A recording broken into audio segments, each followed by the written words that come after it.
Welcome to the Why You Can't Sleep podcast. If you struggle to sleep and you've tried what seems like everything, you are in the right place. There are imbalances in your body that are keeping you awake, and you're going to learn what they are in this show. Now, let's kick off this episode with an inspiring success story from one of my clients who has significantly improved their sleep by correcting the underlying health issues that were causing their insomnia. I go to bed at the time that my body tells me and wake up when my body wants me to wake up. Actually, I sleep more like 7 hours a night, which is pretty normal.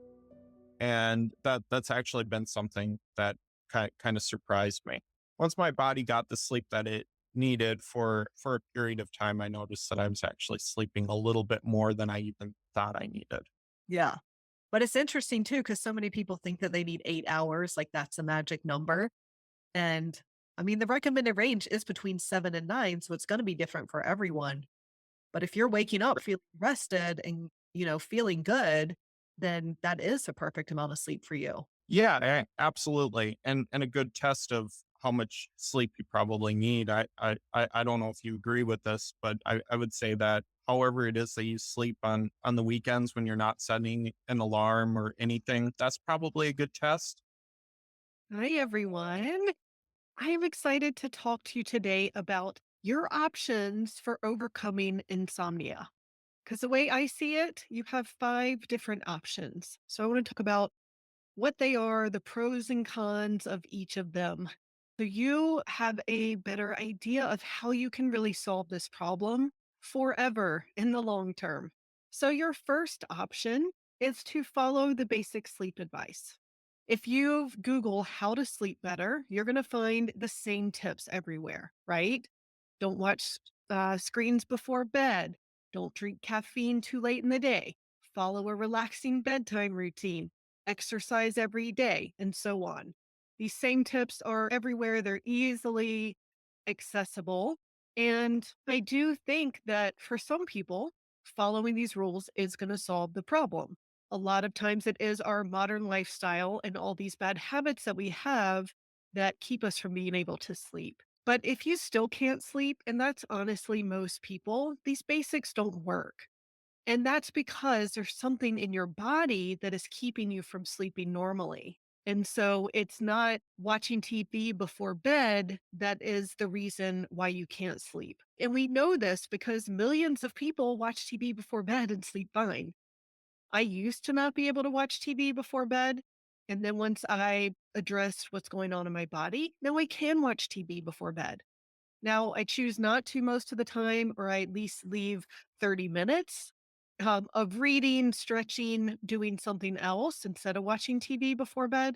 But there are many times where I watch a movie and I go straight to bed and I sleep just fine.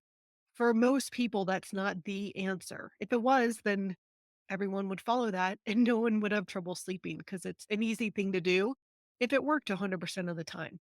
Now, your second option is take a sleeping pill. So, if you go to your doctor and you tell him that you can't sleep, he might tell you about following some of that sleep advice that I just talked about. And if that doesn't work, he's probably going to prescribe you a sleeping pill. Doctors really don't know what else to do for this. Or they might tell you it's anxiety and that you should go to a psychiatrist. And then your psychiatrist is probably going to prescribe you a sleeping pill. So that tends to be the medical answer to insomnia. And unfortunately, sleeping pills aren't great for us. So there are a lot of reasons why I don't think sleeping pills are good. I mean, they change your brain chemistry. They can be addictive. They're only meant to be taken short term. And the longer you take them, then the more addictive they can be because they've altered your brain chemistry. And so they can be really hard to get off of for many of my clients. They also have a lot of side effects, and they affect liver function because your liver has to detoxify them. Another reason why I really don't recommend sleeping pills is because they don't actually give you natural sleep. So they sedate you, they change the amount of time you spend in deep sleep and REM sleep. So you don't get all the benefits of sleep from sleeping pills. I understand, and I'm not judging anyone who is on sleeping pills because not sleeping is horrible. And if you aren't getting any sleep, then yes, in some cases, it can be better to take a sleeping pill and get some sleep, but it's definitely not the long term solution. And it's really just a band aid, right? It's not getting to the root cause of why you can't sleep. You aren't sleeping because you're deficient in Ambien, for example. It is a band aid. Now, the third option you have are trying different supplements and gadgets. People try supplements from CBD to melatonin to magnesium. There are all kinds of different sleep blends out there that promise better sleep. If these don't work for you, it's because there are things that are out of balance in your body. And yes, you're trying to correct them with a supplement, but you're guessing, right? You have no idea what your body needs. You're just like, I heard that this might work. I'm going to try it and see if it helps. So it's a lot of trial and error to see if anything works. And, I'm going to use magnesium as an example. Just because magnesium doesn't work to help you sleep, it doesn't mean that it's actually not part of the problem. So you could be deficient in magnesium, and that is contributing to your sleep problems, but the supplement on its own doesn't help. And that's for a number of reasons. I mean, your gut needs to be healthy to absorb that magnesium. You need to take the right dose. A lot of times people aren't taking enough. And there are likely other minerals that are out of balance if magnesium's out of balance too.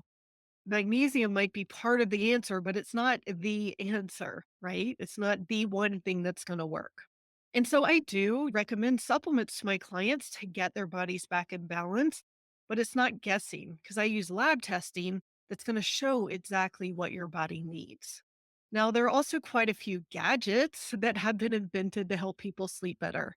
There's cooling mattress pads such as Chili Pad.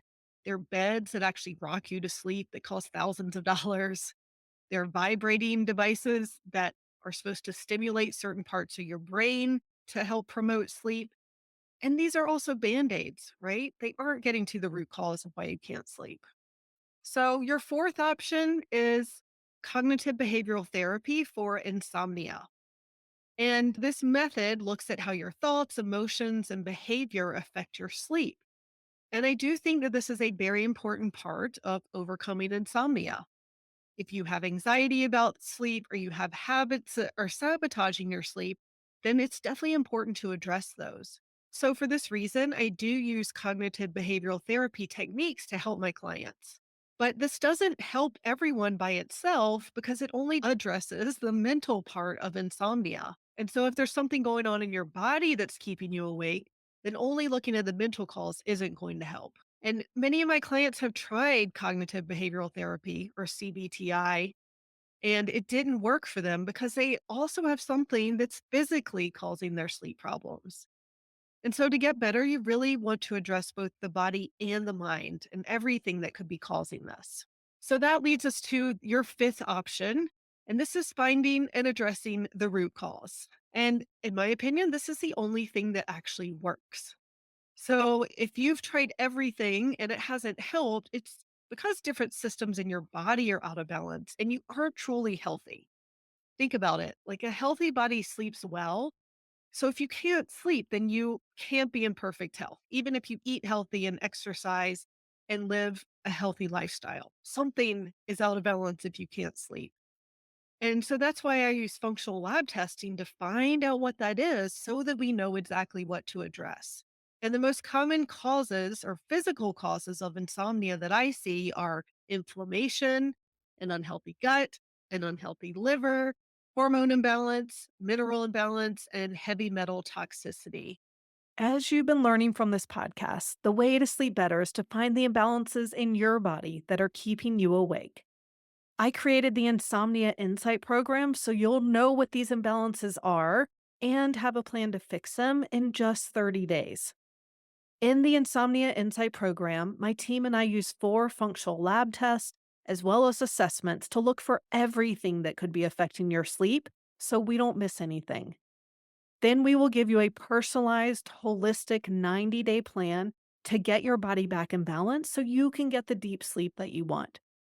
You'll know exactly which supplements and habits your body needs. No more trying to find the magic pill or following advice you find online that just doesn't work for you. You'll also get support for 6 months with weekly live coaching calls and daily chat messaging to get all of your questions answered. This will ensure your plan is successful so your sleep keeps improving. You'll also have access to valuable trainings such as Smart Sleeper Habits, where you'll learn evidence-based habits that will help you sleep more peacefully. You'll learn Smart Sleeper Essentials so you can fall asleep fast and stop the 3 a.m. wake-ups by finding the perfect diet for your body and by balancing your blood sugar. And the Smart Sleeper Mindset will help you get rid of negative thoughts and anxiety about sleep so that your mind doesn't sabotage you. The program also includes bonuses such as how to get out of fight or flight and calm your nervous system, how to minimize toxins and support your liver, how to make changing habits easier, all so that you can restore your health and sleep deeply. There will also be challenges so you stay motivated to follow your protocol and to celebrate as your sleep keeps improving. There will be monthly bonus trainings to further improve your health, mindset, and sleep. There will also be customized case reviews available, so if your sleep hasn't improved in 3 months, you can submit a case review where we will review your results and plan and tell you exactly what to do next to make sure you're successful in the program. And if you sign up from this podcast, you can get a special bonus, a customized sleep jumpstart plan. We will give you top 3 action steps to improve your sleep right away as soon as you sign up while we're waiting for your test results. The investment for the Insomnia Insight program is $2,500 plus the cost of the lab tests, which are around $1,000. There is financing available from advancedcarecard.com. You can find out more about the program and sign up at the link in the show notes. In the Insomnia Insight program, you'll know the imbalances that are causing your sleep issues, and you'll have a plan to fix them in just 30 days so that you can sleep better and make the difference you're meant to make in the world.